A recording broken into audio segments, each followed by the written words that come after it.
Hello, friends, and welcome back to Stories About Entitled People. Today we have 3 stories for you, starting with one in which our OP shamed a gang of petty thieves.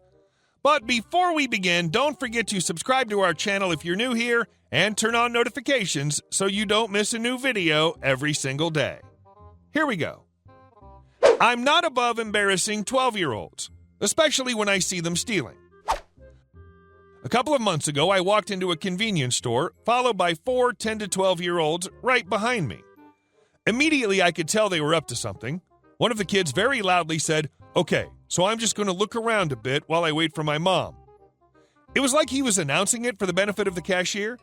They were all trying way too hard to act normally, when it really just made them stand out that much more.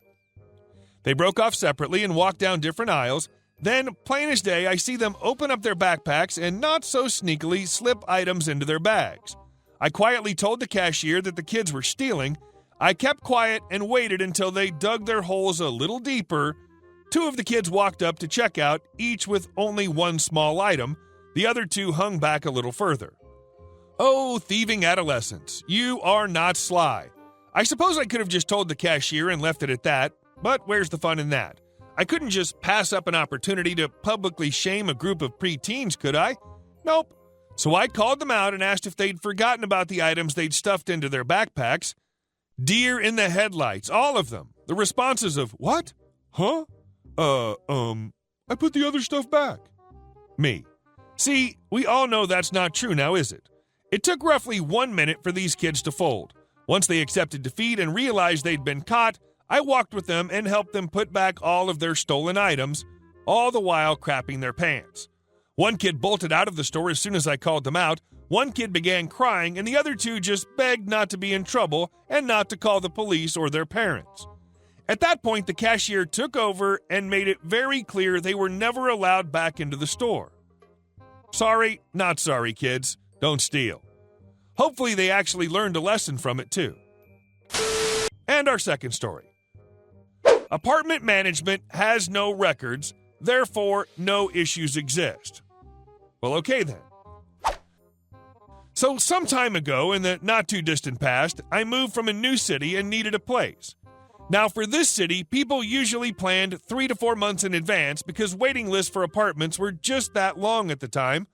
I had less than a month to find a place and thought I was lucky to find a place with no waiting list. Red flag. Of course, moving on short notice didn't give me much of a chance to do research, so I packed my bags and motorcycle into my truck and off we went. This place was not anything to write home about in terms of looks and was a bit older. However, it had a solid roof and was a decent size. Oh, and the major stuff worked too. Plumbing, electric, stove, etc. That's about where the benefits of living here ran out. Shortly after moving in, the apartment management had a bunch of other new tenants move into multiple units. These new tenants were not as keen to keeping the place quiet and nice. To top it off, this place had very little lighting in the parking lot at night, which was constantly filled with trash from all the new tenants, which ranged from cigarette butts to glass bottle shards to the unknown things you saw that you'd just rather not know. Oh, for good measure, make sure to add in the weekly vehicle music wars with glass bottle tossing as a sport across the parking lot. Now, these music wars would go on into the late night hours, which would annoy many of the other neighbors and I who just wanted to sleep since they worked the next day. Complaints were turned into the apartment manager. Apartment management stated they had no authority to stop music wars. Okay, so we called our friendly neighborhood police station to ask them to stop by for a visit. Even though said city had a noise ordinance, the police had deemed the area a nuisance area, and the apartment management was now responsible for stopping music wars and picking up the trash. Okay, this annoyed us neighbors, but we kept going through the process. Alas, 1 month it went too far. My motorcycle was knocked over multiple times, resulting in damage each time, ranging from mirrors and lights having to be replaced to actually having to repair the plastics myself. Those cost too much to order brand new. The final time it was knocked over resulted in engine work having to be done. Each time I went through the process and reported the incident to both the police and apartment management. Each time the police and the apartment management would both say the problem was the responsibility of the other.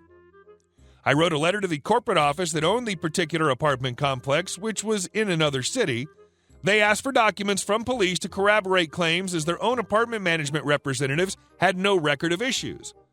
Never mind I'd filled out apartment forms and kept copies for each incident. I go to the local neighborhood police station to pull a copy of each report, only to find out they didn't make reports either. Apparently in this city, the police only completed a report if someone was injured since the property was deemed a nuisance property.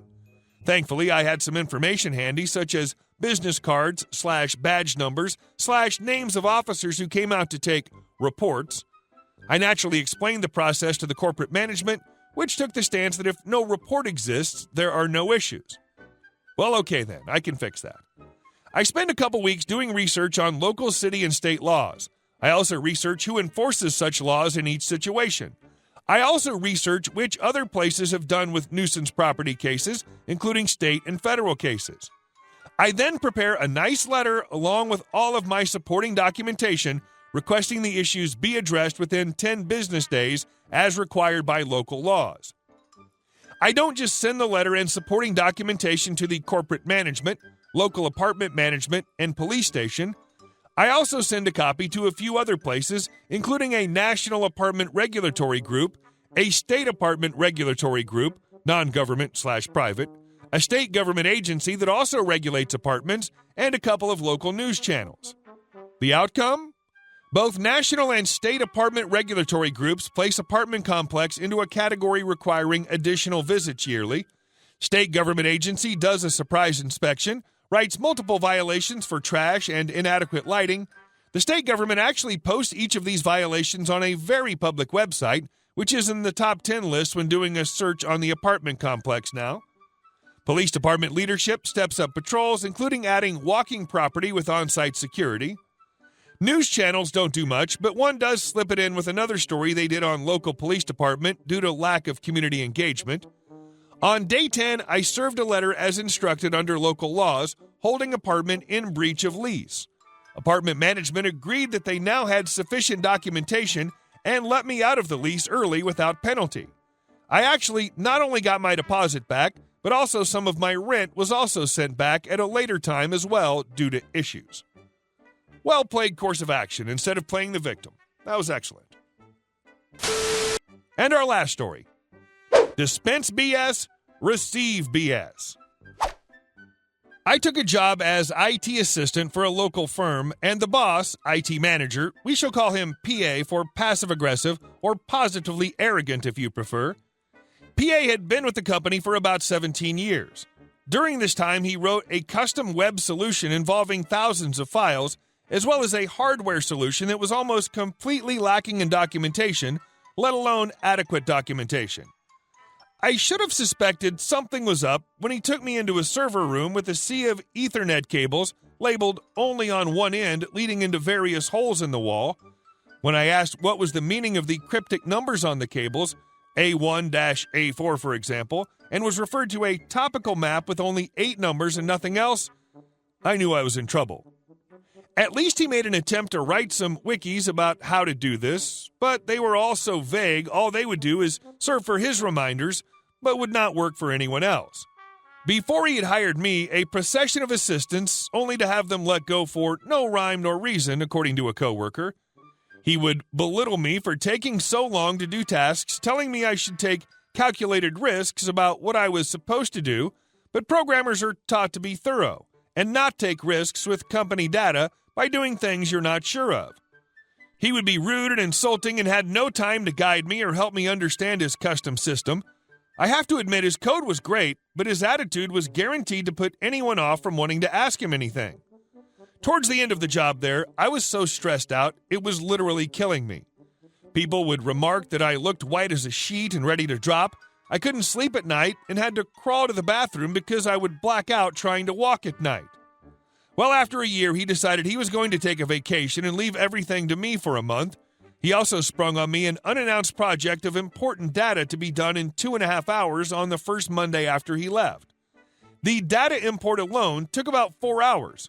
So how in the hell he thought I could do this huge data import in the time expected was beyond me. The day I was let go, he told me that I was not a good fit for the company, and they let me go with severance pay, which was nice.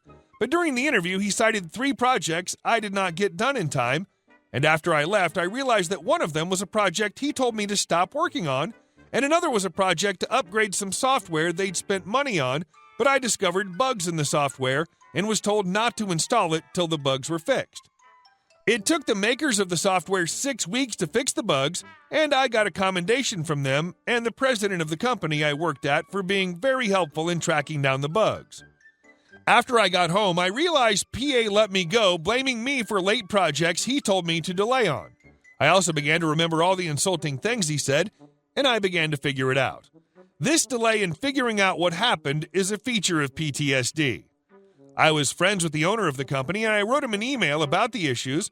I told him how he keeps hiring people to do IT assistant, yet required them to already know the custom system he built over a period of 17 years. I mentioned how he refused to help new hires familiarize themselves with the code. Heck, it was only after 10 months that I was given access to the code to even look at. I asked him if he didn't find it suspicious that he would hire someone, go on a large vacation, then come back and fire them. I said, how many assistant IT people has company name gone through, and how many more will company name go through before they realize that this person they're looking for does not exist, and start to insist that PA teach the new hire the ropes. It was right after this that PA was told that no new hires would be accepted and that new coding would have to be done out of house, aka hire contract programmers. None in the area wanted to touch the project, so they ended up hiring a team from India. PA, possibly because he lacked interpersonal skills, got so frustrated having to explain what code he wanted was supposed to do, quit with the statement, "I'm tired of all the BS." He ended up with a job that had less prestige, less pay, no underlings to abuse like he did others. It was a job that they frequently offered to college students for $10 to $12.50 an hour. I don't know what he got before, but I know it was good enough for him to take a month vacation in Vietnam. It caused him difficulty. It made me feel somewhat better and somewhat vindicated, and a hell of a lot better to know he would not be able to mistreat another person.